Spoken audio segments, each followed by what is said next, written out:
Okay, so let's take a look at the third part in our Resources from the Sea video lectures here.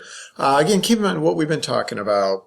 Most of the resources at this point that we've discussed have been fish and crustaceans and mollusks, primarily fish though. That's the bulk of what we draw from the sea. We do use those other things, the seaweeds, the urchins, the sea cucumbers. There's still some whaling and seals and turtles, etc. But really the focus is mainly on the fishing industry. And the concern is we're not managing it sustainably. We're not able to level off our harvest at what we call the maximum sustainable yield. We're taking out $110 from the bank every year and we're only putting in $100. So that bank account continues to dwindle. That's what's happening globally with the fishing industry across this planet, and the human population is only going to get bigger. So there's a struggle. As our population gets bigger, we continue to draw more out of that bank account. So now we're taking 120 and 130, and we're not allowing it to fill back up. So over-harvesting is a big part of why we have these problems. Habitat destruction. Another problem. We see mangroves being destroyed, we see seashores being changed, coastlines being altered, etc. I mean, the mangroves are the nursery of the ocean. This is where fish breed, and we're destroying them. We're polluting them from land. We're also removing the mangroves for development and alteration. So that's a big problem. Also, when we use certain fishing practices like trawling, these big trawls, it destroys the seafloor. So different fishing methods are contributing to the destruction and the damage to the fishing industry. So the little picture here shows what a trawl is. It's this big giant net that gets thrown out, dropped to the bottom, and drug across the bottom of the ocean. So it's literally scraping the bottom of the ocean clean to catch all the fish and the marine organisms. Now, the challenge there is, you catch all this stuff. Well, we only want the fish. What about all of the corals? What about all the urchins and the mollusks and everything else in there? That's what's known as bycatch. And the problem is most of that bycatch just pitched back in the ocean. Most of it dies. Yeah, it goes back in the ocean. Some will survive, but it's been pulled up in a trawl. It's been stressed. It's been injured. Sometimes it just gets killed during the harvesting process. And now you're killing off all these other species that are an important part of the marine ecosystem. So it is a big concern. What can we do about it individually, and then what can we do about it globally? So the fishing industries, some of them have collapsed, and it's considered to have collapsed if the historical numbers have dropped by 10%. So you say, okay, historically we had a yield of, I'll make this up, a yield of 10 million tons of this type of fish. Well, if it drops by 10%, that's considered collapsing because you're usually exceeding the yield. You're exceeding the maximum sustainable yield. Now, what is truly disturbing is when we look globally, when we look at all the different industries out there, globally, 1/3 of fisheries have collapsed. Okay, so they start going around looking at all the different fishing industries around the world. It's estimated that 1/3, about 33% of them, have already collapsed. That's a big problem.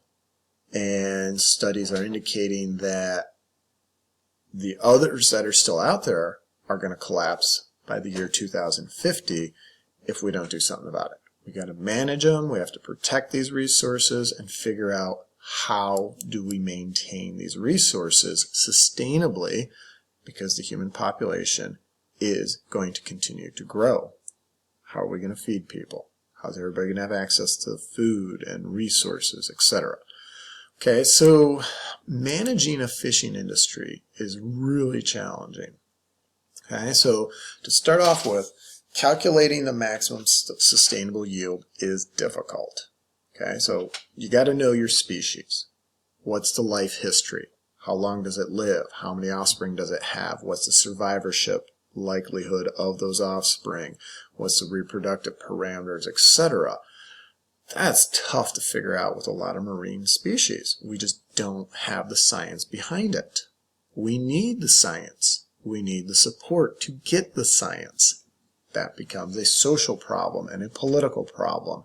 Do we have the political support, the social support to say, spend the money, extend the resources to get this knowledge?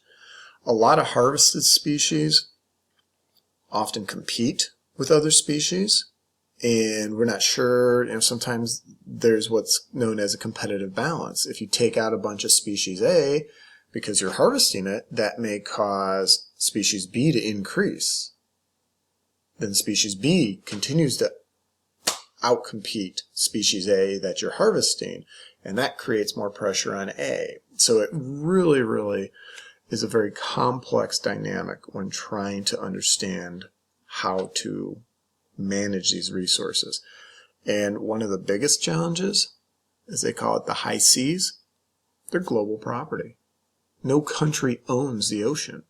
We have nautical rights, we have ownership so many miles offshore, but it's not like tuna are going to stay within the U.S. nautical rights. And, oh, well, we're never going to leave U.S. waters. So what we set as a rule or as a regulation here may or may not be followed in other countries. They may set rules that we may or may not follow here. It becomes a problem. How do you get all these different countries who access the seas to work together? Very challenging. Very challenging in any fashion, whether it's managing fisheries or other global challenges or things we need to work with other countries on. It's difficult. It's a very difficult process. But there are ways to manage a fishery, ways to do this. We look at the total catch. What is considered sustainable? And once you've reached that number, season's over. Once whoever gets it, you've reached that harvest, season is over. So if you guys watch The Deadliest Catch, those shows on Discovery where they're going out and they're doing the crab fishing, things like that, that's how that works.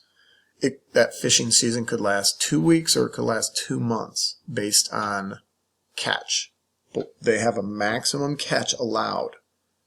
And then once that catch is all filled in, whether it's 2 boats or 20 boats, once they collect the total poundage, the season's done. So the season length may change based upon harvest. Huge thing being done in a lot of countries. They have marine reserves where they say no fishing. You're not allowed to fish here.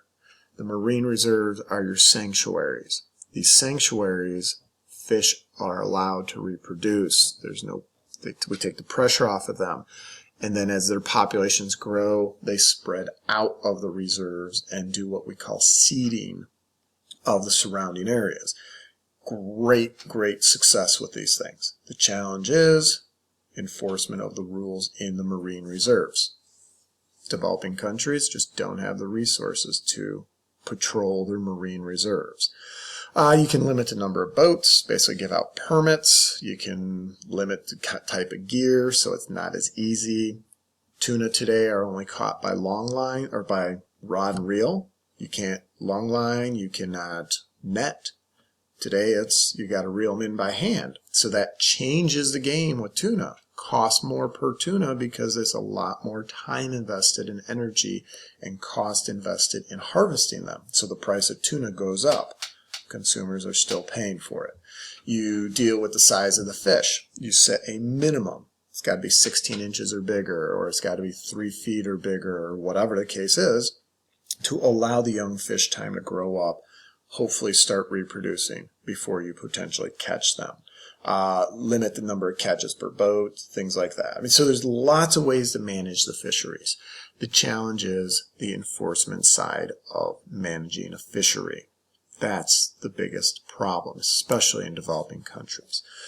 So what we're looking at, though, is new fisheries, developing new ways to use that bycatch. So instead of all this stuff that comes on board and pitching out half of it or 2/3 of it and only keeping certain ones, let's find ways to use everything that you bring on board. 100% yield, 100% use. So that makes it more appealing for the fishermen. It's more financially appealing because, wow, everything I catch in my net I can sell and make money off of, instead of, well, I can only make money off of just one species or whatever. The challenge is the consumer market. Will consumers buy these products? Will they buy things that are considered bycatch? So pollock, like I said years ago, nobody wanted to eat pollock. Yet today, pollock is used in a ton of stuff. Go get those fake crab sticks. That sure as heck is not crab. That's fish. And then it's flavored to taste like crab. So there's a lot of market development going on here, trying to figure out how do we move forward with this? What are the best ways and the most financially feasible ways and economically sustainable ways to move forward with managing fisheries, not just in the U.S., but global fisheries. Okay, so what we are moving towards also is aquaculture. Can we grow these things? Can we farm raise things, as it's called? Big facilities. Sometimes they're coastal, sometimes they're a little further inland, but can we raise these things? Can we raise them in the ocean? Put up big nets and pens in the ocean and raise these different species. So here's just an example of some of the different species that are commercially aquacultured. Different countries are taking different steps forward with this. We see a lot more of this towards Japan and countries in Asia because they're such a big consumer of seafood. They have definitely a larger seafood consumption than the United States per capita, per person. Okay, so there are lots of different things going on, lots of different dynamics happening simultaneously. But there are problems with aquaculture. Not to say, oh, there's a solution, boom, we got it, we're just going to farm raise everything. Diseases, toxicity, is it energy efficient? Is it ecologically efficient to farm raise? Water quality. We've seen problems when the farm raised animals get out into the wild and they screw up the genetics of the wild species. A big issue I've seen in a lot of developing countries is they'll take their mangroves and estuaries, that nasty, dirty, crappy ground land right there on the shoreline, clear it and create shrimp ponds. Great, cheap land, big shrimp ponds. Grow some shrimp. We're not going into the ocean. But you just took away the nursery. You just took away the marine nursery to make a shrimp farm. That's definitely not a positive move. It's an economically good move for people. Cheap land, raise shrimp, make a lot of money. But now what happens to your reef when there are no little juvenile fish growing up to be able to go back out to the reef? So, like I said, aquaculture is good, just it's not a solution. It's not the answer to the entire problem. It's a step forward. It's definitely better than not doing anything, but it is not going to solve the entire problem.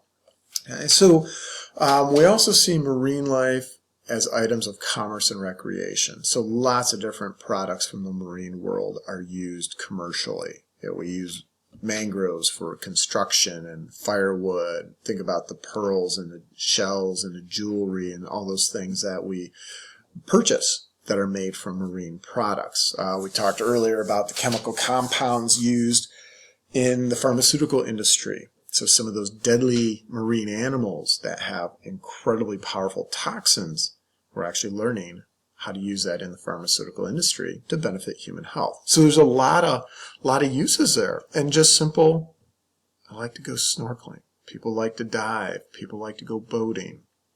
A lot of value there in a healthy ocean. We do gather some non-living resources from the sea. Okay, so our non-living resources from the sea. We can get oil and gas, sand and gravel, salt. We desalinate water to make fresh water. And what we're also seeing is we can use tidal energy, tidal waves to make energy. So we'll talk more about this as we get into our last regular lecture in Chapter 18.